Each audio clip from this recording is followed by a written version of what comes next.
Good morning Telangana. నేను సంగప్ప. ఇవాళ పేపర్లలో వచ్చిన వార్తలు చూసినట్టయితే పాకిస్తాన్ బార్డర్లో మళ్ళా పాకిస్తాన్ సైనికులు బాగా రెచ్చిపోయారు. మొత్తం మన సైనికులపైన దాడి చేసి వాళ్ళు చనిపోయిన తర్వాత వాళ్ళని ముక్కలుగా నరికిరు. చాలా దారుణంగా ఉన్నటువంటి పరిస్థితి అక్కడ బార్డర్లో ఉంది. అదే వార్తలు అన్ని పత్రికలు కూడా మెయిన్ బ్యానర్గా పబ్లిష్ చేసినాయి. పైశాచికం, మళ్ళీ తెగబడ్డ పాక్, ఇట్లా పాక్ సైన్యం పైశాచికత్వం అని చెప్పి అన్ని పేపర్లు కూడా అదే వార్తని మెయిన్ బ్యానర్గా పబ్లిష్ చేసినాయి. దీనిపైన మన సైన్యము తర్వాత అటు ప్రధానమంత్రి నరేంద్ర మోడీ ఇద్దరు కూడా బాగా ఘాటుగా స్పందించారు. పూర్తి స్వేచ్ఛ ఇస్తున్నారని చెప్పి సైనికులకి ప్రధానమంత్రి చెప్తే అటు ఆర్మీ ఆఫీసర్లు కూడా ఆర్మీ హెడ్ కూడా ఎట్టి పరిస్థితుల్లో వదిలేదు, ఖచ్చితంగా ప్రతీకారం తీసుకుంటామని చెప్పి ఆయన కూడా హెచ్చరించారు. అదే అన్నిట్లో మెయిన్ బ్యానర్. ఇక ఆ బార్డర్లో పాకిస్తాన్ ఉగ్రవాదుల సంగతి అట్లుంటే ఇటు తెలంగాణ సర్కారే ముస్లిం యువకుల్ని ఉగ్రవాదం వైపు మళ్లించి వాళ్ళని బలి చేస్తుందని చెప్పి కాంగ్రెస్ సీనియర్ నేత దిగ్విజయ్ సింగ్ నిన్న ఒక ట్విట్టర్లో పెట్టిండు. నిన్న అది బాగా కలకలం సృష్టించింది మొత్తం రాష్ట్రంలో. అటు టీఆర్ఎస్ వాళ్ళు కాంగ్రెస్ మధ్య కూడా బాగా వాదపోదాలు జరుగుతున్నాయి. పోలీసులు ఆత్మస్థైర్యాన్ని దెబ్బతీసే విధంగా ఇట్లాంటి ఒక సీనియర్ నాయకుడు మాజీ ముఖ్యమంత్రి అయినటువంటి దిగ్విజయ్ సింగ్ ఇట్లాంటి కామెంట్ చేయడానికి ఎట్టి పరిస్థితులు సహించమని చెప్పి మన మంత్రి కేటీఆర్ కూడా ఘాటుగా స్పందించారు. ఆధారాలు ఉంటే చూపించు, లేకపోతే బేషరతుగా క్షమాపణ చెప్పని చెప్పి కేటీఆర్ దిగ్విజయ్ సింగ్కి చెప్పిండు. ఆ వార్త కూడా అన్ని పత్రికలు కూడా ప్రధానంగా తీసుకున్నాయి. ఇక జూన్ 1 నుంచి మన రోడ్లన్నీ కూడా తలతళలాడబోతున్నాయి, అన్ని మొత్తం రాష్ట్ర వ్యాప్తంగా. ఎందుకంటే నిన్న సీఎం కేసీఆర్ ఆర్ఎండ్బీ అధికారులకి గట్టి వార్నింగ్ ఇచ్చిండు. రాష్ట్రంలో ఎక్కడ ఏ రోడ్డు మీద కూడా చిన్న గుంత కూడా ఉండొద్దని చెప్పిండు. జూన్ 1 నుంచి నేనే మొత్తం రాష్ట్రం అంతా తిరుగుతున్నా, ఎక్కడ గుంత కనిపించినా అక్కడ ఆ ఏరియా దానికి సంబంధించినటువంటి అధికారిని సస్పెండ్ చేస్తానని చెప్పి వార్నింగ్ ఇచ్చిండు సీఎం. ఆ వార్త కూడా అన్ని పత్రికలు తీసుకున్నాయి. తర్వాత ఇంకో వార్త ఉంది, నకిలీ విత్తనాలు, తర్వాత నకిలీ కల్తీ ఎరువులు, తర్వాత కల్తీ ఆహార పదార్థాలు వీటిని తయారు చేసేవాళ్ళు అమ్మే వాళ్ళపైన ఉక్కుపాదం మోపుతామని చెప్పి నిన్న సీఎం చెప్పిండు. తర్వాత వాళ్ళపైన పీడీ యాక్ట్ కూడా పెడతామని చెప్పి సీఎం అన్నారు. ఆ వార్త కూడా అన్ని పత్రికలు ప్రధానంగా తీసుకున్నాయి. వీటితో పాటు ఇక ఈరోజుకి యాక్చువల్లీ ఈ ఉమ్మడి రాష్ట్రాల గవర్నర్ నరసింహన్ పదవి కాలం ముగుస్తుంది. అయితే ఇంకొంతకాలం ఆయనే ఉండేటువంటి అవకాశం ఉందని చెప్పి ఒక పత్రిక ప్రత్యేక కథనంగా తీసుకుంది. అదొక వార్త కూడా ప్రధానంగా ఉంది. ఆ తర్వాత రాష్ట్రంలో ఎంత వరి వచ్చినా కూడా ఇప్పుడు ఆల్రెడీ యాసంగికి సంబంధించినటువంటి వరి పంట వస్తుంది కాబట్టి ఆ ధాన్యం కొనేందుకు పూర్తిగా రాష్ట్రం సిద్ధంగా ఉందని చెప్పి నిన్న అధికారులతో రివ్యూ చేసినారు మార్కెటింగ్ శాఖ మంత్రి. మొత్తం ఎంత వచ్చినా కూడా కొనడానికి ఏర్పాట్లు ఉన్నాయని చెప్పి ఏర్పాటు చేయనని చెప్పి అధికారులు కూడా ఆయన ఆదేశించారు. ఆ వార్త ఒకటి ప్రధానంగా ఉంది. ఆ తర్వాత వేరే వార్త చూసినట్టయితే ఈ హైదరాబాద్లో ముఖ్యంగా ఈ ఎలివేటెడ్ కారిడార్స్, ముఖ్యంగా ఈ స్కైవేల కోసం నిన్న ఢిల్లీలో ఉన్నటువంటి మంత్రి కేటీఆర్ అక్కడ ఉన్నటువంటి కేంద్ర మంత్రులను కలిసినారు. సీఎం కేసీఆర్ కూడా కేంద్ర మంత్రులకు ఫోన్ చేసి హైదరాబాద్లో ఈ ట్రాఫిక్ రద్దీని దృష్టిలో పెట్టుకొని డైరెక్ట్గా సిటీ అవుట్స్కట్ పోయేందుకు 3 హైవేలలో ఎలివేటెడ్ కారిడార్స్ కట్టేందుకు, అంటే స్కైవేలు కట్టేందుకు సహకరించాలి, దానికి అవసరమైన నిధులు విడుదల చేయాలని చెప్పి కూడా సీఎం డైరెక్ట్గా కేంద్ర మంత్రులతో మాట్లాడారు. ఆ వార్త కూడా ప్రధానంగా ఉంది. ఇవి ముఖ్యంగా ఉన్నటువంటి వార్తలు. డైరెక్ట్గా మొన్న దిగ్విజయ్ సింగ్ ట్విట్టర్లో రాష్ట్ర పోలీసు పైన పెద్ద మాట అన్నాడు. ఎట్టి పరిస్థితిలో కూడా ఇట్లాంటి దాన్ని సహించమని చెప్పి రాష్ట్ర ప్రభుత్వం అంటుంది. ఇంతకు మాట ఏంటంటే పోలీసులే ఒక ఫేక్ అకౌంట్ పెట్టి ISIS ఉగ్రవాదం వైపు ముస్లిం యువకుల్ని మళ్ళిస్తున్నారనేది, ఆ తర్వాత వాళ్ళని పట్టుకొని కాలుస్తున్నారనేది ఆయన పెట్టినటువంటి ట్విట్టర్. దీని మీద పెద్ద సంచలనమైంది. దీన్ని మాట్లాడదాం. 2 ప్రధానంగా ఉన్నటువంటి వార్తలు, ఒకటి దిగ్విజయ్ సింగ్ కామెంట్ సంబంధించింది, ఒకటి రెండోది నిన్న సీఎం కేసీఆర్ రాష్ట్రంలో ఉన్నటువంటి రోడ్లన్నీ కూడా ఎట్లాంటి ఒక్క గుంత లేకుండా ఉండాలని చెప్పి సీఎం అన్నారు. మరి జూన్ 1 నుంచి ఆయన తిరగబోతున్నారు రోడ్డు మీద, మొత్తం రాష్ట్రం అంతా తిరుగుతా అని చెప్పినారు ఆయన. రాకేష్ చర్చను టీఆర్ఎస్ నుంచి రాకేష్ గారు, తర్వాత బీజేపీ నుంచి ప్రేమేందర్ రెడ్డి గారు మనతున్నారు. రాకేష్ గారు, 1 నుంచి నిజంగానే ఒక్క గుంత లేకుండా ఉండేటువంటి అవకాశం ఉంటుందా? ఎందుకంటే ఎన్నిసార్లు రోడ్ వేసినా ఏదో రకంగా తవ్వుతారు, లేకపోతే అదే మట్టి చిన్న వర్షం పడ్డా కూడా అది కొట్టుకోపోయిన సందర్భాలు చూస్తున్నాం మనం. ఇప్పటిదాకా గుంతలు లేని రోడ్లు చూడమని కలాది అందరిది. ఇప్పటి నుంచి 1 నుంచి చూడొచ్చా? తప్పకుండా అండి. ఏది సాధ్యం కాదు అనేది ఏది ఉండదు. బట్ మ్యాక్సిమం అంటే మనకు హైదరాబాద్లో మెట్రో వర్క్స్ నడుస్తున్నాయి కాబట్టి చాలా వరకు అంటే మెట్రోను కూడా త్వరితగతిలో పూర్తి చేసుకోవాలి. పబ్లిక్ ట్రాన్స్పోర్టేషన్ సిస్టమ్ పెంచాలన్న ఒక దృక్పథంతో ముఖ్యమంత్రి గారు వాటన్నిటి కూడా చర్యలు తీసుకోవాలని చెప్పేసి ఆదేశాలు ఇవ్వడం జరిగింది. అదేవిధంగా మనం ఏదైతే కారిడార్స్ నిర్మించుకుందాం అనుకున్నామో ఉప్పల్ గట్కేసర్ ఒక 6.4 కిలోమీటర్స్ ఎలివేటర్ కారిడార్ ఉందో అదొక 950 కోట్లు. అదేవిధంగా హైదరాబాద్ మహబూబ్ నగర్ బెంగళూరు రోడ్లో ఉన్నటువంటి 10 కిలోమీటర్లు 290 కోట్ల కారిడార్ ఒకటి. అండ్ నెక్స్ట్ వచ్చేసి సర్వీస్ రోడ్లు వచ్చేసి ఒక 26 కిలోమీటర్లు హైదరాబాద్ సూర్యాపేట రోడ్లో సర్వీస్ రోడ్లు వచ్చేసి వీటన్నిటిని కూడా నిర్మించుకోవడానికి దాదాపుగా 1410 కోట్ల రూపాయలు ప్రణాళిక రూపొందించి గడ్కరీ గారితో నితిన్ గడ్కరీ గారితో మాట్లాడడం జరిగింది. వాళ్ళు కూడా సానుకూలంగా స్పందించడం జరిగింది కేంద్రం. ఎందుకంటే మనం ఈ హైదరాబాద్ను ఏదైతే ట్రాఫిక్ ఫ్రీ జోన్గా మనం చేయాలనుకుంటున్నామో దానికి తగ్గట్టుగా మనం ప్రణాళికలు రూపొందించుకోవడం జరుగుతుంది. అదేవిధంగా ఎవరైతే నిర్లక్ష్యంగా ఉంటారో విధుల పట్ల అక్కడ వెంటనే అంటే ముఖ్యమంత్రి గారు ఇచ్చినటువంటి మెసేజ్ ఏంటంటే మీరు చాలా యాక్టివ్గా ఉండాలని చెప్పేసి మొన్న అంటే నేను మేయర్ గారితో పాటు హైదరాబాద్ అంటే ఒక కార్యక్రమానికి వెళ్ళి వస్తుంటే ఒక దగ్గర రోడ్ తవ్వుతుంటే వాళ్ళకి పర్మిషన్ ఉందా అని చెప్పేసి మేయర్ గారే డైరెక్ట్ అక్కడ ఉన్నటువంటి టౌన్ ప్లానింగ్ ఆఫీసర్కి ఫోన్ చేసి అడగడం జరిగింది. అంటే వితౌట్ పర్మిషన్ చాలా చోట్లలో రోడ్లు తవ్వడం లాంటివి చేస్తున్నారు. అట్లా కాకుండా వీటన్నిటిని కమ్యూనికేట్ చేసుకొని విత్ పర్మిషన్ తోటి రోడ్లు తవ్వాలి. తవ్విన తర్వాత వెంటనే వాటికి ఏవైతే రిపేర్స్ ఉంటాయో వెంటనే చేపట్టే విధంగా చర్యలు తీసుకుందామని చెప్పేసి అనడం జరుగుతుంది. నెక్స్ట్ ఏదైతే ఈ గుంతలు మనం అంటే ఇప్పుడు టీవీలో చూస్తే మ్యాన్ హోల్స్ ఏవైతే ఉన్నాయో రోడ్లతో పాటు మ్యాన్ హోల్స్ను కూడా డెవలప్ చేయాలి. ఎందుకంటే కొత్త రోడ్ వేసిన తర్వాత మ్యాన్ హోల్ ఏమో సిటీ బయట కూడా సార్ సిటీలో కొద్దిగా అందరి మంత్రులు ఎమ్మెల్యేలు అంతా ఇండియా తిరుగుతుంటారు కాబట్టి కొద్దిగా తవ్వినా మళ్ళీ వేస్తుంటారు. కొద్దిగా ఒక 10% 20% బాగుంటాయి. కాకపోతే జిల్లా రోడ్లు మండలాల రోడ్లు అయితే దారుణంగా ఉంటాయి కదా. ఒకటి ఇంతకుముందు గత ప్రభుత్వాలను కూడా మనం అంటే వాళ్ళు కూడా రోడ్ల మీద కాన్సన్ట్రేషన్ చేయడం జరిగింది. కానీ తెలంగాణ వచ్చిన తర్వాత కేంద్ర ప్రభుత్వం కూడా సానుకూలంగా స్పందించి ఏదైతే జాతీయ రహదారులు ఉందో ఆ పర్సంటేజ్ మనకు అంటే విత్ నేషనల్ యావరేజ్తో చూసుకున్నప్పుడు నేషనల్ యావరేజ్ 3.5 ఉంటే మనకి ఇక్కడ 2.4 ఉన్న పరిస్థితి ఉండే. బట్ ఈరోజు మనం 4%కి అంటే నేషనల్ రోడ్స్ను రీచ్ కావడం జరిగింది. అదేవిధంగా రూరల్ రోడ్స్ కూడా స్ట్రిక్ట్ అంటే అక్కడ ఉన్నటువంటి ఎవరైతే రోడ్ ట్రాన్స్పోర్ట్ ఆఫీసర్స్ ఉన్నారో ఈ వీల్స్ ఏవైతే మన జనరల్గా ట్రాక్టర్ వీల్స్ నడుస్తుంటాయి. ఎందుకంటే ఆ వీల్స్ తోటి మొత్తం బీటీ లేచిపోయే పరిస్థితి ఉంది కాబట్టి దానికి చర్యలు తీసుకోవడం జరిగింది. అంటే ఏది లేకుండా అంటే నీట్ గా రోడ్లు ఉండే విధంగా తప్పకుండా చర్చలో కాంగ్రెస్ పార్టీ నుంచి అధికార ప్రతినిధి కొనగల మహేష్ కూడా వచ్చారు. రేవంత్ రెడ్డి గారు సెంట్రల్ గవర్నమెంట్ నిజంగా నిన్న వీళ్ళు అడిగినటువంటి ఒక 4-5 ప్రతిపాదనలు హైదరాబాద్లో ట్రాఫిక్ తగ్గించేందుకు ఈవెన్ రాష్ట్రంలో కూడా ట్రాన్స్పోర్టేషన్ బాగుంటేనే ఎక్కడైనా అభివృద్ధి ఈజీగా ఉంటుంది, అభివృద్ధి ముందు సాగుతుంది. సో ఈ రోడ్లు నిజంగానే బాగా అయితే అనుకోవచ్చా? ఇప్పటి వరకు కేంద్ర ప్రభుత్వం అయితే మౌలిక వసతుల విషయంలో టాప్ ప్రియారిటీ ఇస్తుంది. రాష్ట్ర ప్రభుత్వం ఏ రోడ్డు జాతీయ రహదారి అడిగితే ఆ రోడ్ ఇచ్చింది ఇంతవరకు. అది మనకు నేషనల్ యావరేజ్ కంటే తక్కువ ఉన్నకపోతే ఇప్పుడు ఎక్కువైపోయింది, ఆ లెవెల్లో ఇచ్చింది. తర్వాత వీటికి కూడా ఇస్తామని గడ్కరీ గారు చెప్పింది. ఇప్పటికే చే నెంబర్ దగ్గర ఫ్లైఓవర్ కానీ తర్వాత మిగతాయి కానీ ఇస్తున్నారు.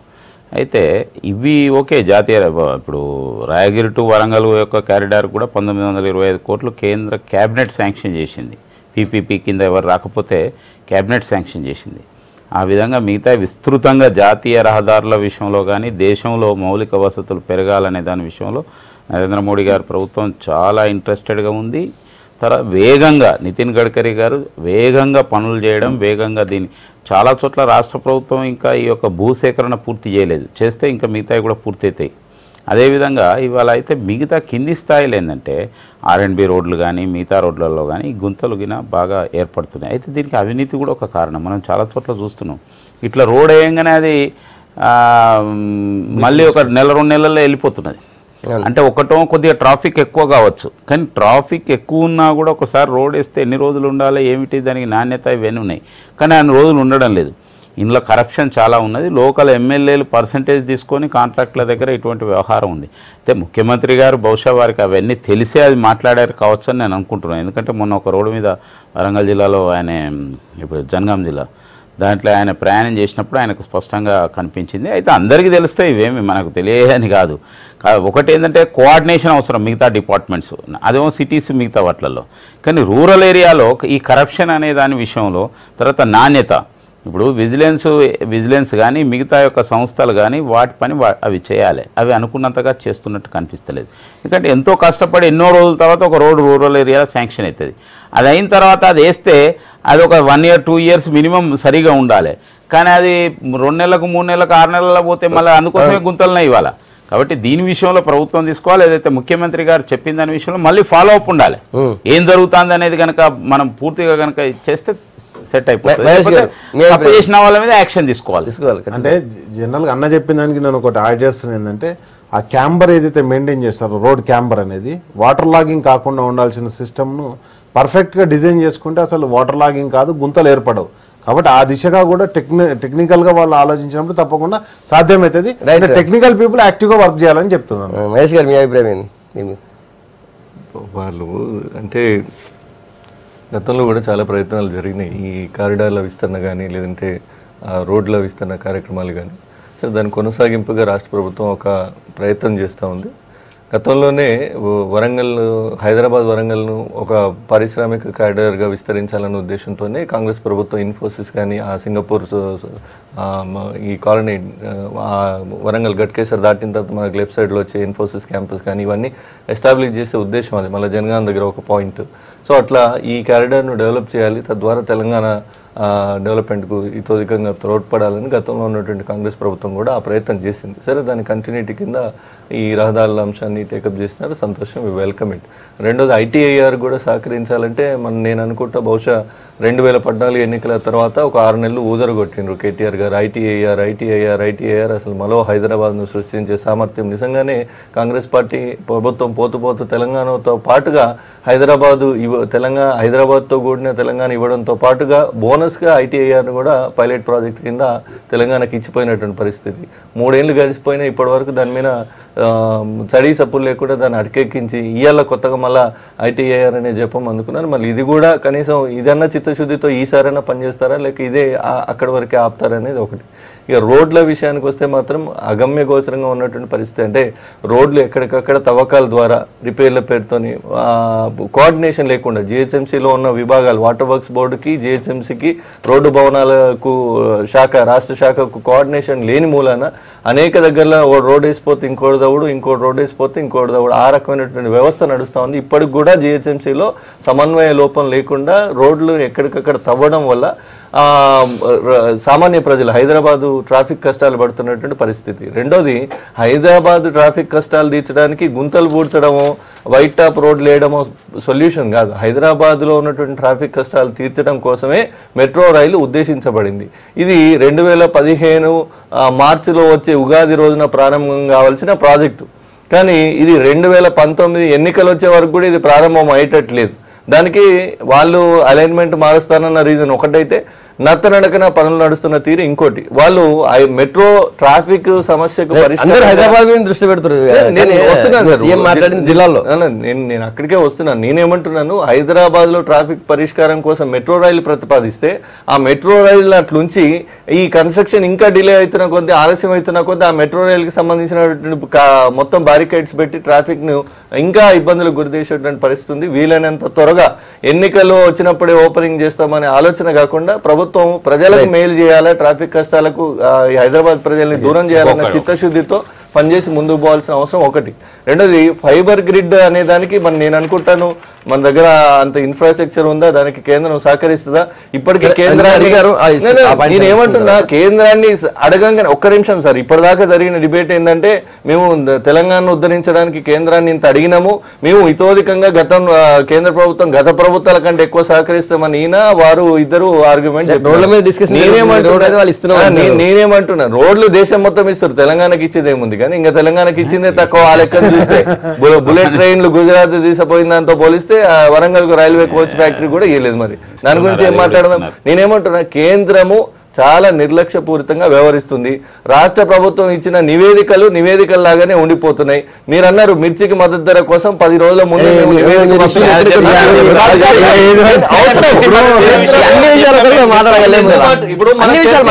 కేటీఆర్ గారు కదా మన చర్చ అయితే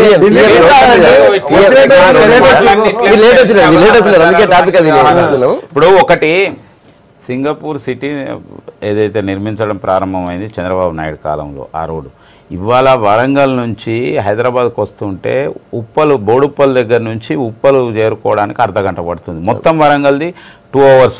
ఆడికి రావాలంటే ఓసారి మార్నింగ్ టైం అయితే 1.5 hours రావచ్చు, కానీ ఈ యొక్క ½ an hour. కాబట్టి దీన్ని ఇమ్మీడియట్గా స్టేట్ గవర్నమెంట్ తీసుకునేదానికి కేంద్రం కూడా సహాయం చేస్తున్నది, ఇప్పటికెప్పుడో తీసుకోవాలి.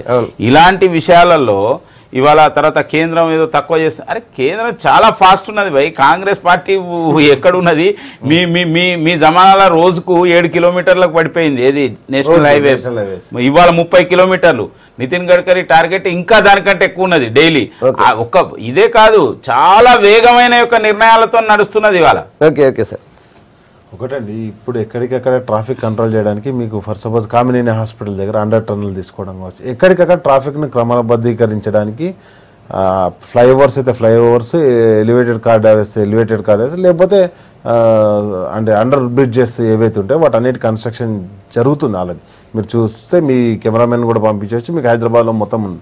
ఒకటి మనం ఏదైతే దీని మీద ఏదైతే లోడ్ పడ్డదో, ఇంపాక్ట్ పడ్డదో, తెలంగాణ బైఫర్గేషన్ అయిన తర్వాత ఇక్కడ పాపులేషన్ తగ్గుతుందనో లేకపోతే ట్రాఫిక్ తగ్గుతుందనో ఒక ఫీలింగ్లో ఉండే, కానీ ఎప్పుడైతే రాష్ట్ర ప్రభుత్వం సక్సెస్ఫుల్గా అన్ని స్కీమ్స్ ఇంప్లిమెంట్ చేస్తుందో ఇంకా పాపులేషన్ పెరగడమే జరుగుతుంది. కాబట్టి దానికి సంబంధించి హైదరాబాద్ ఓకే, హైదరాబాద్ బాగా జిల్లాలో అన్ని జిల్లాలో సీఎం అన్నట్టు రోడ్లన్నీ తలతల మెరిస్తే మాత్రం చాలా సంతోషం. జిల్లాలో నిన్న Congress general secretary, AC general secretary, తర్వాత రాష్ట్ర వ్యవహారాల ఇన్ఛార్జిగా ఉన్నటువంటి దిగ్విజయ్ సింగ్ తెలంగాణ ప్రభుత్వం, తెలంగాణ పోలీసులే ఒక ISIS పేరుతో బోగస్ అకౌంట్ ఓపెన్ చేసి దాని ద్వారా ముస్లిం యూత్ని ఆకర్షిస్తున్నారు. ఆ తర్వాత వాళ్ళు దొరికిన తర్వాత వాళ్ళని కాల్చి చంపుతున్నారని చెప్పి 2-3 ఎగ్జాంపుల్స్ చెప్పాడు ఆయన. ఎంత పెద్ద కామెంట్ ఎట్లా చేసినారు మేము మాట్లాడదాం. మహేష్ గారు చెప్పాలి ముందు. అంటే నిన్న అది పార్టీలో కూడా అదే చర్చ ఉంది, కానీ దిగ్విజయ్ సింగ్ వ్యాఖ్యలు ఆయన వ్యక్తిగతమైనటువంటి వ్యాఖ్యలు, పార్టీకి తన వ్యాఖ్యలకి ఏం సంబంధం లేదు. అండ్ రెండోది, ఏ ఆధారాలతో దిగ్విజయ్ సింగ్ గారు ఆ వ్యాఖ్య చేశారు అనేటువంటి సమాచారం కూడా పార్టీ దగ్గర లేదు, కేంద్రంలో కానీ అధిష్టానం దగ్గర కానీ రాష్ట్ర నాయకత్వం దగ్గర కానీ లేదు. ఈ 2 విషయాలు చాలా స్పష్టం. మూడో అంశం ఏంటంటే, దిగ్విజయ్ సింగ్ గారు ఏదైనా కామెంట్ చేస్తే మామూలుగా ఆషామాషిగా చేసేటువంటి వ్యక్తి అయితే కాదు మేము నమ్మినంత వరకు. ఎందుకంటే 2 సార్లు మధ్యప్రదేశ్ రాష్ట్రానికి ముఖ్యమంత్రిగా చేసినటువంటి వ్యక్తి, ప్రజల పరిపాలన పట్ల అవగాహన కలిగినటువంటి వ్యక్తి, చట్టాలు, న్యాయ వ్యవస్థ, వీటి దేశ సార్వభౌమాధికారం, దేశ రాజ్యాంగం లోబడి ఎలా నడుచుకోవాలని ఈ వివరాలన్నీ సుదీర్ఘ అనుభవంలో చూసినటువంటి వ్యక్తి కాబట్టి అంత ఆషామాషిగా ఏదో కామెంట్ చేశారని మనం అనుకోలేం. మధ్యప్రదేశ్కు సంబంధించినటువంటి ఆ రైలు పేలుళ్ళ సూత్రధారి అని చెప్పి ఒకరి ఎన్కౌంటర్ ఏదైతే జరిగిందో దాని మీద స్పందిస్తూ ఇది మరి ఈ రకమైన లింక్ ఏమైనా ఉందా అనే కోణంలో మాట్లాడింటే దాని మీద ఎంతకన్నా ఎక్కువ మాట్లాడే ఉద్దేశం కూడా నాకు లేదు. కాకపోతే మీ పార్టీ స్పందించాలని కేటీఆర్ గారు మరి ఆయన వ్యక్తిగతం అంటే ఇప్పుడు రాష్ట్ర వ్యవహార ఇన్ఛార్జ్ ఉన్నాడు, మీరే చెప్తున్నారు ఆయన ఆషామాషి వ్యక్తి కాదని చెప్పి, మరి మీ పార్టీ ఎట్లా చూస్తుంది? మరి పార్టీ స్పందించాలి కదా. ఇప్పుడు అట్లా అది ఎట్లుంటాయి అంటే ఇట్లాంటి కొన్ని వ్యవహారాలు వాడు ఎవరో ఎక్కడో మాట్లాడిన దానికి పార్టీ బాధ్యత. ఒక మామూలు వ్యక్తి కదా నేను అదే టీఆర్ఎస్ లో కూడా చాలా మంది నాయకులు చాలా విషయాలు మాట్లాడతారు, అన్నిటి కేసీఆర్ బాధ్యత వహిస్తారా? కేసీఆర్ సమాధానం చెప్తారు. కీలకమైన వ్యక్తులు మాట్లాడదానికి బాధ్యత బాధ్యత వహించిన ఆయన మాట్లాడిన మాటలకి దళితుని ముఖ్యమంత్రి చేయకపోతే దళితుని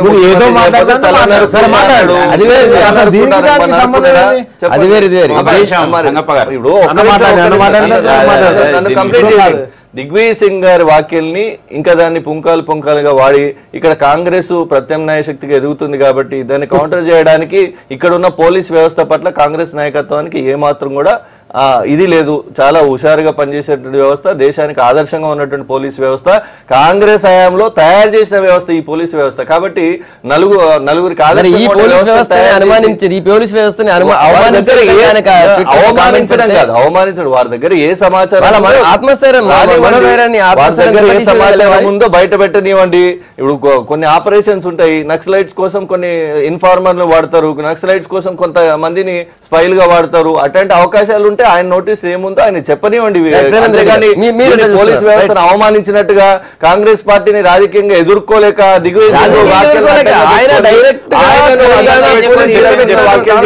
సరికాదు. ఒకటి సంగప్ప గారు, ఇవాళ దిగ్విజయ్ సింగ్ గారు ఇలాంటి వివాదాస్పద వ్యాఖ్యలు చేయడం అనేది మొదటిసారి కాదు. గతంలో మధ్యప్రదేశ్లో కూడా ఏదో మాట్లాడాడు, తర్వాత హిందూ టెర్రరిజం అన్నాడు, రాష్ట్రీయ స్వయం సేవక సంఘం గురించి మాట్లాడిండు, మిగతా వ్యక్తుల మీద. ఇది దిగ్విజయ్ సింగ్ బ్యాలెన్స్ తప్పుతున్నాడు అనేది ఇటీవల అందరికీ అర్థమవుతున్నది. స్వయంగా కాంగ్రెస్ పార్టీ గోవా విషయంలో జరిగిన సంఘటన తర్వాత ఆయన అక్కడి నుంచి ఇన్ఛార్జ్ తీసేసిండు. బహుశా తెలంగాణకు కూడా ఆయన ఉంటే మాకు సంతోషమే, ఆయన ఉంటే మాకేం ఇబ్బంది లేదు. కానీ ఆయన మాట్లాడిన మాటల విషయంలో ఆయన ఇన్ఛార్జిగా ఉండి ఆయన వ్యక్తిగతమని కాంగ్రెస్ పార్టీ అంటున్నదంటే ఇది కాంగ్రెస్ పార్టీ కూడా అయోమయంలో ఉన్నదని దాని అర్థం అవుతున్నది. ఇవాళ ఇది బేషరత్తుగా ఇవాళ దాన్ని ఉపసంహరించుకోవాల్సిన అవసరం ఉన్నది. ఇది దిగ్విజయ్ సింగ్ మాట్లాడిన మాటలు ఇది పోలీసులను తెలంగాణ యొక్క దీన్ని కూడా అవమానపరుస్తున్నది.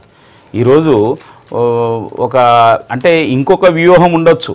ఒక గతంలో దిగ్విజయ్ సింగ్ వ్యవహారం చూస్తే ఏంటంటే మైనార్టీలను వెనుకేసుకు రావడం కోసం, మైనార్టీ ఓట్ బ్యాంక్ కోసం మాట్లాడచ్చు. కానీ దీన్ని ఆ పేరుతోని వాళ్ళ చిచ్చుపెట్టే ప్రయత్నం చేస్తుడు. కానీ పోలీసుల యొక్క మొరాలిటీని దెబ్బతీసే యొక్క విషయాన్ని కానీ దీన్ని తీవ్రంగా ఖండించవలసిన విషయం. దిగ్విజయ్ సింగ్ గారు బ్యాలెన్స్ తప్పిపోయిండు. ఆయన బ్యాలెన్స్ తప్పిపోయిందంటే మరి తెలంగాణలో కాంగ్రెస్ పార్టీ కూడా పరిస్థితి కూడా అట్లే ఉన్నదేమో అని అనుమానం వస్తున్నది. ఇవాళ నిజంగా కనుక వాళ్ళకి చిత్తశుద్ధి ఉంటే ఇమ్మీడియట్గా దిగ్విజయ్ సింగ్ను ఈ రాష్ట్రానికి ఇన్ఛార్జిగా మార్చుకోవడం అది వాళ్ళ అంతర్గత విషయం. లేదంటే వాళ్ళు దాన్ని పూర్తిగా ఖండించుకోనైనా ముందుకు రావాలి. లేదంటే ఇది తప్పక కాంగ్రెస్ పార్టీ ఇటువంటి యొక్క కుయుక్తులకు పాల్పడుతున్నది అనేది ప్రజలు అర్థం చేసుకోవాల్సి వస్తుంది. ఈరోజు రాకేష్ గారు, నిన్న కాంగ్రెస్ పార్టీ జాతీయ ప్రధాన కార్యదర్శి దిగ్విజయ్ సింగ్ గారు అంతకుముందు 10 సంవత్సరాలు మధ్యప్రదేశ్ ముఖ్యమంత్రిగా చేసినటువంటి వ్యక్తి, ఈరోజు తెలంగాణకు ప్రజెంట్ కాంగ్రెస్ పార్టీ ఇన్ఛార్జిగా వ్యవహరిస్తున్నటువంటి వ్యక్తి. ఆయన చేసినటువంటి వ్యాఖ్యల్ని మా పార్టీకి సంబంధం లేదు, ఆయన వ్యక్తిగతం అంటే సరే అది కాంగ్రెస్ పార్టీ విఘ్నతకు వదిలేస్తున్నా. నెంబర్ 1. నెంబర్ 2, ఆయన నేను ట్వీట్ చేసిన దాంట్లో స్పష్టంగా మధ్యప్రదేశ్లో షాజాన్పూర్ జిల్లాలో జరిగినటువంటి రైల్వే బాంబ్ బ్లాస్ట్లను దోషుల్ని పట్టుకోవడం జరిగింది, అది తెలంగాణ పోలీసుల సహకారంతో అని చెప్పేసి చెప్పడం. అంటే బాంబ్ బ్లాస్ట్ జరిగింది నిజం, అది కూడా ఒప్పుకున్నాడు ఆయన వ్యాఖ్యల్లో. అదేవిధంగా ఆ నిందితులు ఎవరైతే ఉన్నారో వాళ్ళని కూడా పట్టుకోగలిగినామని చెప్పేసి కూడా చెప్పిండు. దాన్ని అంటే ఇక్కడ ఉన్నటువంటి టెక్నాలజీని ఆయన యాక్సెప్ట్ చేసిండు. తెలంగాణ పోలీసు యొక్క స్ట్రెంగ్త్ను కూడా దేశం మొత్తంలో ఏ విధంగా టెక్నాలజీని యాక్సెప్ట్ చేస్తూ మీరు బోగస్ అకౌంట్ ద్వారా ముస్లిం యూత్ ని ఆకర్షిస్తున్నారు అని చెప్పిండు. నేను అక్కడికి వస్తున్నా. నెక్స్ట్ వచ్చేసి ఏదైతే కాన్పూర్లో ఒక ఉగ్రవాదిని ఎన్కౌంటర్ చేస్తే అంటే మీరు ఉగ్రవాదిని ఎన్కౌంటర్ సపోర్ట్ చేస్తుర్రా, లేకపోతే ఉగ్రవాదిని ఎన్కౌంటర్ చేద్దంటుర్రా, లేకపోతే అక్కడ జరిగిన పోలీసు వ్యతిరేకిస్తుర్రా, లేకపోతే మొత్తానికి బ్లాస్టింగ్లు జరిగితే పోలీస్ వ్యవస్థ నిశ్చేతనంగా చూస్తూ ఉండాలని చెప్తుర్రా. అండ్ నెక్స్ట్ వచ్చేసి మొత్తం పోలీసుల మనోధైర్యాన్ని దెబ్బతీసే విధంగా నాట్ ఓన్లీ తెలంగాణది దేశం మొత్తంలో ఉన్నటువంటి పోలీస్ వ్యవస్థని కించపరిచే విధంగా ఎట్లా వ్యాఖ్యలు చేస్తారు. అక్కడ అడిగింది ఏంది, బ్లాస్ట్ జరగలేదు, జరగకుండానే ఏదో అరెస్ట్ చేసిర్రు అంటే అది వేరే విషయం. కానీ వాంటెడ్లీ ఎప్పుడైతే గోవా నుంచి వెళ్ళి కర్ణాటక నుంచి వెళ్ళి ఇన్ఛార్జ్గా ఆయన తప్పించేసారో ఆయన ఏదో విధంగా సంచలనాలు చేసి మళ్ళీ న్యూస్లోకి రావాలనో లేకపోతే ఇంకేదో కార్యక్రమంతో పెట్టుకున్నాడు తప్పితే ఇక్కడ మేము అనేది ఒకటి, ఎక్కడ కూడా పోలీస్ వ్యవస్థ తప్పుదారిలో పోవట్లేదు. ఇక్కడ తెలంగాణలో కావచ్చు, దేశం మొత్తంలో కావచ్చు. దేశం మొత్తంలో ఉన్నటువంటి రక్షణ వ్యవస్థను కించపరిచే విధంగా ఈరోజు మాట్లాడడం నిజంగా సిగ్గుచేటు. మీరు మాట్లాడితే ఏది మాట్లాడాలి, కాశ్మీర్లో మనీ తీసుకుపోతున్నటువంటి మనీ వ్యాన్ మీద అటాక్ చేసి అక్కడ ఒక 6 పోలీసులను చంపేశారు, దాని గురించి మాట్లాడండి. వాళ్ళు చేస్తున్నదేమో టెర్రరిస్టులకు అగెనెస్ట్ ఇంకో దానికో కాదు, డబ్బులు తీసుకుపోయి ఏటీఎంలో లోడ్ చేయడానికి పోతుంటే వాళ్ళని చంపేశారు. దాని గురించి ఒక్కరోజు ట్విట్టర్ చేయరు. లేకపోతే ఈరోజు కాశ్మీర్ పాకిస్తాన్ బార్డర్లో సైనికులను చంపేశారు, 2 సైనికుల్ని, దాని గురించి ఎక్కడ ట్వీట్ చేయరు. కానీ ఈరోజు పోలీసులు చేస్తున్నటువంటి ఉగ్రవాద చర్యలు, దేశ రక్షణ అనేది ఇంపార్టెంట్, దానికి తెలంగాణ ప్రభుత్వం కట్టుబడి ఉంది.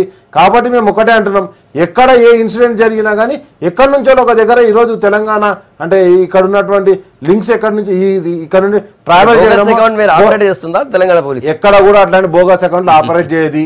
ఎక్కడన్నా ఆపరేట్ అయితే సార్ ఎక్కడికక్కడ అంటే ఇండియన్ గవర్నమెంట్ కావచ్చు, ఎనీ కంట్రీ గవర్నమెంట్ దేశ రక్షణ గురించి పోలీస్ ఏదైనా చేయొచ్చు. అట్లాంటి మాత్రం ఫేక్ అకౌంట్స్ ఎక్కడ కూడా చేయట్లేదు. ఒకవేళ మీకు ఆ నమ్మకం ఉంటే అంగీకారం అయిపోయింది. మీ వాదన ఇప్పుడు దేశ రక్షణ కోసం ఏదైనా చేయొచ్చు అంటే ముస్లిం యూత్ ఆకర్షించడానికి ఎవరు ఆకర్షించడానికి ఇలా ఎంత రాంగ్ ఇంటర్ప్రిటేషన్ అన్నదంటే ఇప్పుడు పోలీసు ఒక అకౌంట్ పెట్టి వాళ్ళని ఆకర్షించి వాళ్ళను ఇంకా రెచ్చగొట్టి తర్వాత ఇక్కడ తీవ్రవాదాన్ని పెంచాలనే ప్రయత్నం చేస్తుందా? పోలీస్ దేనికి చేస్తుంది?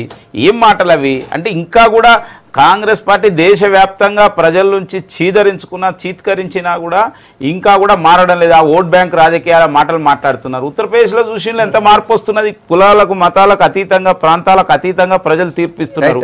ఇవాళ ఇదైనా ఇప్పటికైనా మార్చుకుంటే కాంగ్రెస్ పార్టీకి తెలంగాణలో కూడా ఏమైనా బాగుంటుంది. లేవు ఇట్లే ఉంటే ఆ కాంగ్రెస్ పార్టీ ఇంకా ఎటువంటి పరిస్థితి పోతుందో చూసుకోవాలి. బీజేపీ 38 ఏళ్ల కిందట మేము కూడా జాతీయ పార్టీ కొన్నాం, మమ్మల్ని ఆదరించండి అని జోలో పట్టుకొని ఓట్ల కోసం తిరిగింది. 36 ఏళ్ళు అయినా కూడా భిక్ష వేయలేదు. మొన్న మోడీ రూపంలో ఒక ఆయుధం దొరికింది కాబట్టి మా మీద లేనిపోని కబుర్లని చెప్పి మాయమాటలు చెప్పి అధికారంలోకి వచ్చిండ్రు.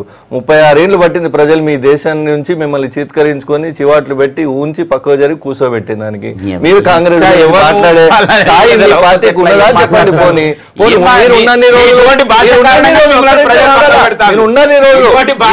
ఘనకార్యాలు కూడా చెప్తా. ఇక ఈ దేశభక్తి గురించి మీరు మాట్లాడితే గాడ్సేకి గుడి కడతానన్నాడు ఒకటి బీజేపీ ఎంపీగానే ఉన్నాడు. రెండోది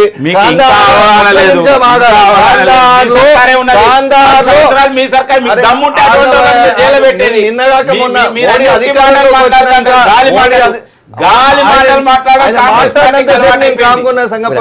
మోడీ అధికారంలోకి వచ్చినాక సాక్షి మహారాజు చెప్పినటువంటి మాటలు, గాంధీని ఈ దేశానికి ప్రపంచానికి అహింసా పద్ధతులు నేర్పినటువంటి ఆ మహాత్ముని చంపినటువంటి ఒక మూర్ఖునికి ఆర్ఎస్ఎస్ తీవ్రవాదికి గుడి కట్టిస్తానన్నట్టు రాహుల్ గాంధీ ఇట్లే తిరగవలసి వస్తుంది. రాహుల్ గాంధీ మీ అందరి గురించి ఏం మాట్లాడుకోవాలి మేము? ఇదే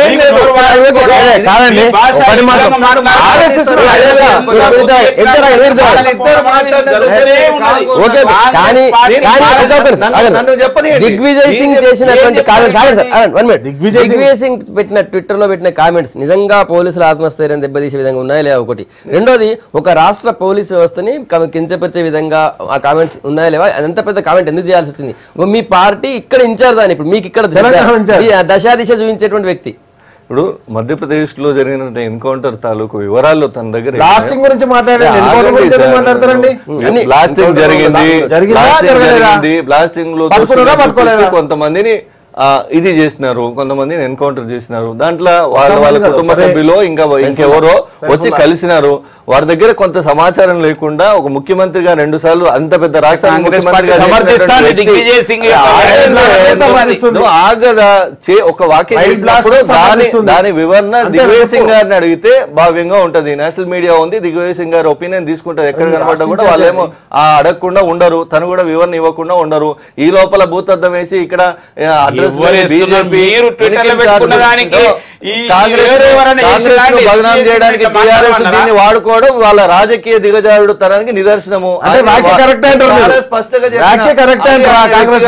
సమాధానం ఇవ్వాల్సిన బాధ్యత దిగ్విజయ్ సింగ్ గారి పైన ఉన్నది, ఒక పార్టీ అధికార ప్రతినిధిగా చెప్తున్నా. కాకపోతే అరే కాదంటే మాకు సంబంధం లేదు. మీకు ఇన్ఛార్జ్ తీసేమని మీ పార్టీ రాష్ట్ర పార్టీ ఎట్లా చూస్తుంది? ఇది మన రాష్ట్ర పోలీసు కామెంట్ చేసింది లేదా? బీహార్ లో పోయి ఎన్నికల సందర్భంలో ఒకవేళ ఇక్కడ మహాగఠబంధన్ లౌకికవాద శక్తులు గెలిస్తే పాకిస్తాన్ లో సంబరాలు చేసుకుంటారు అమిత్ షా. బీహార్ ఈ దేశమంతా అమిత్ షా దేశానికి వ్యతిరేకమైనటువంటి చర్య కాదా? వాళ్ళు చూడు వాస్తవాలు ప్రజలకు పోవద్దని అడ్డుపడుతున్నారు. తప్పు చేసిండని మహేష్ ఒప్పుకుంటున్నాడు. అది మీరు ఎక్కడో ఉన్నారు, ఇక్కడ లేరు. డిబేట్ లో ఉంటే మీరు నేను మాట్లాడుతున్న స్పష్టంగా వింటే మీరు ఆ మాట మాట్లాడలేరు. కాందహార్ ఫ్లైట్ ఐజాక్ విమానం ఐజాక్ విషయంలో జస్వంత్ సింగ్ ఒక తీవ్రవాదిని తీసుకుపోయి నేను ప్రాణాలు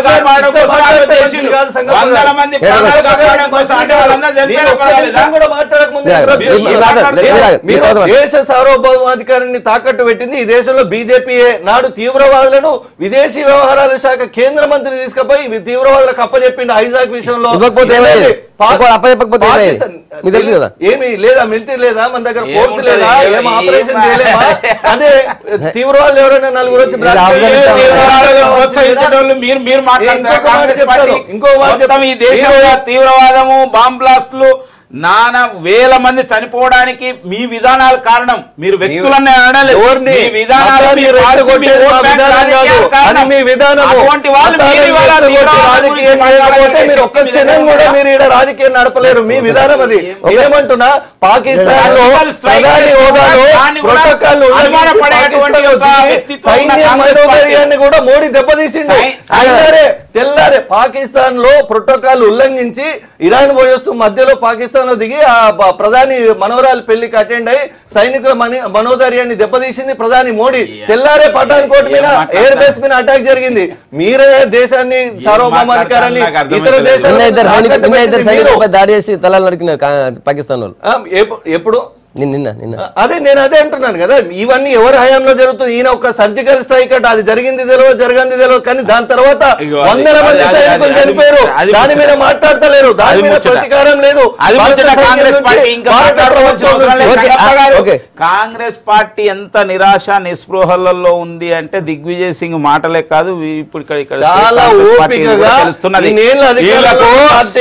ఈ దేశంలో చూస్తున్నాం మేము. చాలా ఓపిక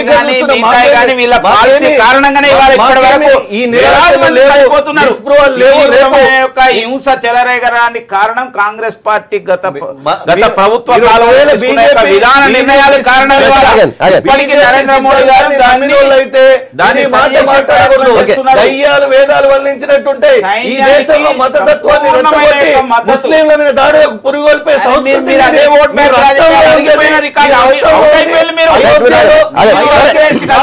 వేరే రాష్ట్రాల్లో ఏమైందేమో కానీ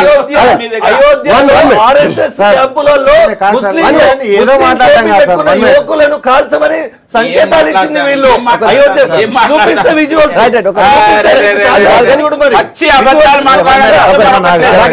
మీ దృష్టిలో ఉన్నాయా లేవని. అయోధ్యలో ఆర్ఎస్ఎస్ ఆర్ఎస్ఎస్ కార్యకర్తలు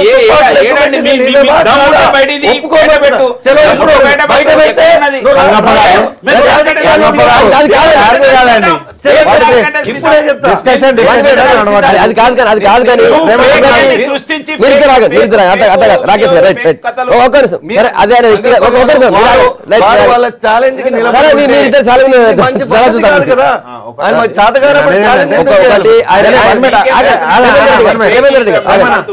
ఒకటి అది ఆయన వ్యక్తిగత పట్టినారు. రెండోది ఆయన స్పందిస్తారు, ఏం ఆధారాలు ఉండొచ్చు, ఆధారాలు లేకుండా ఎందుకు మాట్లాడతారని చెప్పి కూడా అంటున్నారు. సార్ నేను ఒకటి చెప్తున్నా, సిస్టంలో ఏదైతే ప్రభుత్వాలు ఏ ప్రభుత్వం ఉన్నది, ఎవరు నడిపిస్తూ ఎక్కడ ప్రభుత్వం ఉన్నదని కాదు, కానీ ఒక బాధ్యతాయుతమైన పదవి చేసి మళ్ళీ ఈరోజు ఒక బాధ్యతాయుతమైనటువంటి పార్టీకి ఒక బాధ్యతలో ఉన్నటువంటి వ్యక్తి మొత్తం వ్యవస్థను, ఇప్పుడు పోలీస్ రిక్రూట్మెంట్ కావచ్చు, ఆర్మీ రిక్రూట్మెంట్ కావచ్చు, ఈ కాంగ్రెస్ గవర్నమెంట్ రాగానే ఉన్నటువంటి ఆర్మీ సోల్జర్లందరినీ తీసేస్తాం, పోలీసులందరినీ తీసేస్తామని ప్రభుత్వ వ్యవస్థ పనిచేయదు.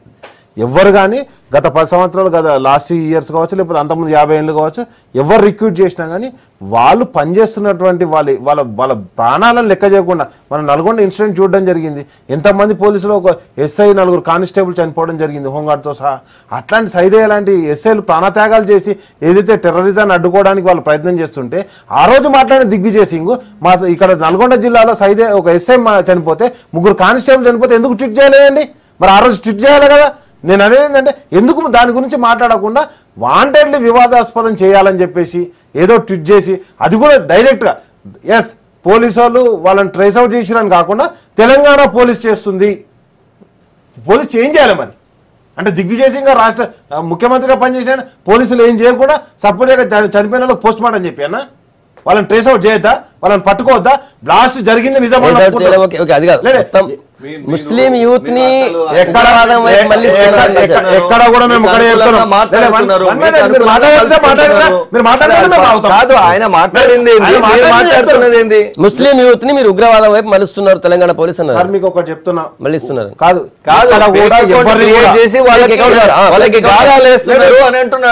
దాని గురించి ఇక్కడ కూడా మా పోలీస్ వ్యవస్థ ఆ విధంగా ప్రవర్తించట్లేదు. ఒకవేళ మీ దగ్గర సాక్ష్యాధారాలు ఉన్నాయని చెప్తారు కదా, అవి కూడా ట్విట్టర్ లో పోస్ట్ చేయను.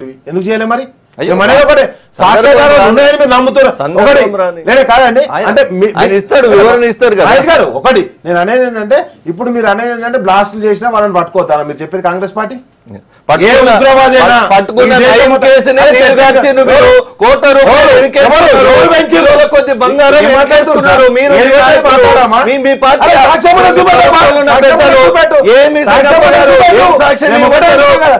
ఇంజనీర్ పట్టుబడితే 10 కోట్ల ఆస్తులు అవుతున్నాయి. అంత పెద్ద రౌడీ చేశారు. నయం పట్టుబడితే కోట్ల రూపాయల ఆస్తులు వెనకేసుకున్నారు. భూముల కాయిదాలు మార్చుకున్నారు. బంగారం వెనకేసుకున్నారు. కోట్ల రూపాయలు మార్చుకున్నారు. ఇదన్నీ అబద్ధాలు.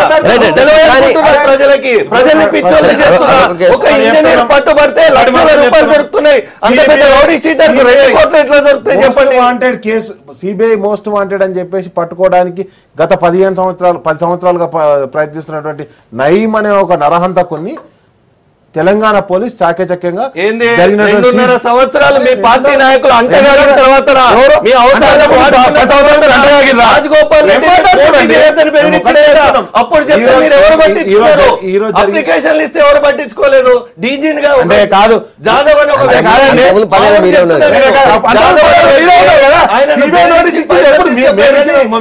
కలిస్తే 2007 నుంచి మీ ప్రభుత్వం ఏం జరిగింది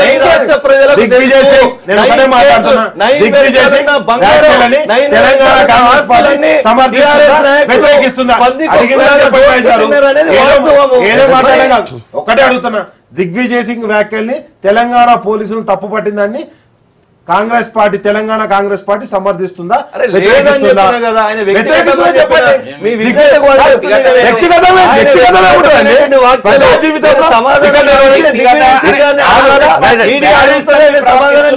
కానీ వాళ్ళు బ్యాలెన్స్ తప్పినారా లేకపోతే రాజకీయంగా ఏదైనా కావాలని కామెంట్ చేసినా కూడా ఒక వర్గానికి మొత్తం యావత్ వర్గం పోలీస్ వ్యవస్థ మీద అనుమానించేటువంటి పరిస్థితి వస్తాయి ఇట్లా కామెంట్స్ వల్ల. ఆ వర్గం కూడా పోలీస్ వ్యవస్థలో పనిచేస్తుంది. ఎవరిని కూడా లేదు సార్, ప్రతి ఒక్కరు ఇక్కడ పోలీస్ వ్యవస్థలో కావచ్చు, ఆర్మీలో కావచ్చు, అన్ని వర్గాలు, అన్ని మతాలు, అన్ని కులాల వాళ్ళు పనిచేస్తున్నారు. ఉగ్రవాద్ తుపాకీకి తూటాకు కులం మతం అనేది ఉండదు సార్. పాకిస్తాన్ లో హిందువులు ఉన్నారా సార్? అక్కడ బ్లాస్టులు జరగట్లేదా? అక్కడ బ్లాస్ట్ జరుగుతుంది కూడా ఇక్కడ నుంచి పోయి చేస్తుర్రా? లేకపోతే ఏది ఇరాన్ లో ఇరాక్ లో జరగట్లేదా? అక్కడ ఉన్నటువంటి ఉగ్రవాదం అనేదాన్ని కులము మతము ఉండదు. కాంగ్రెస్ తెలంగాణ పిసిసి ఎట్లా చూస్తుంది దీన్ని? ఏం చేస్తుంది ఇప్పుడు? నేను మాట్లాడుతున్నదే తెలంగాణ పిసిసి స్టాండ్. దిగ్విజయ్ సింగ్ గారు చేసినటువంటి వ్యాఖ్యలు, ఆయన బాధ్యతాయుతమైనటువంటి పదవులు చేసినటువంటి వ్యక్తిగా అంత ఆయన వ్యక్తిగతమైనటువంటి వ్యాఖ్యలు సమాధానం తను ఇవ్వాల్సి వస్తుంది. తను ఖచ్చితంగా ఇస్తాడు. అప్పటి వరకు మీరు వెయిట్ చేయండి. లేదు చట్టపరంగా మీరేమైనా చర్యలు తీసుకుంటే చట్టపరంగా